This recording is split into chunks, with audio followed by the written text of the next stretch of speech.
প্রতিবাদের কথা বলার জন্য পাগল হয়ে তো কোনোদিনও কোনো পলিটিক্যাল পার্টির পতাকা ধরিনি, আমি তো কোনোদিনও কারুর কোনো অনুষ্ঠানে গিয়ে দাঁড়াইনি। আমি যদি তোমার বাড়ির লোক পড়ে তোমার বিরুদ্ধে তারাও মুখ খুলতে। টলিউড অভিনেত্রী শাইনিকে নিয়ে এবার মুখ খুললেন আর এক জনপ্রিয় অভিনেত্রী লাবণী চ্যাটার্জি। নেটপাড়ায় ইতিমধ্যেই ভাইরাল লাবণীর সেই বক্তব্য। কিন্তু লাবণী চ্যাটার্জি ঠিক কি বলেছেন শাইনিকে নিয়ে? এটি কি কোনো বিতর্ক নাকি শুধু প্রশংসা? চলুন জেনে নেওয়া যাক এর পিছনের আসল সত্য।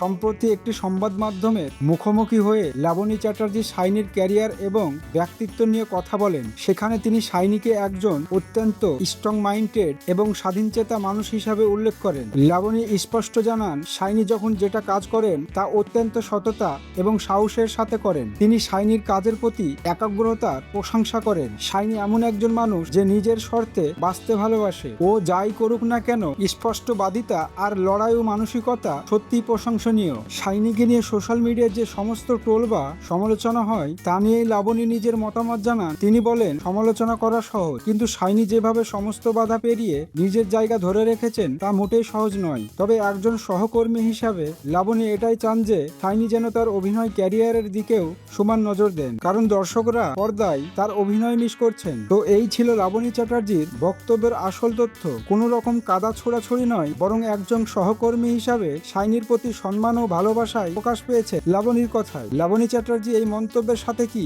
আপনি একমত? কমেন্ট করে আপনার মতামত জানান। টলিউডের এমন সব আসল ও ইনসাইড তথ্য এবং রহস্য জানতে আমাদের চ্যানেলটি সাবস্ক্রাইব করতে ভুলবেন না। সবাই ভালো থাকুন, সুস্থ থাকুন।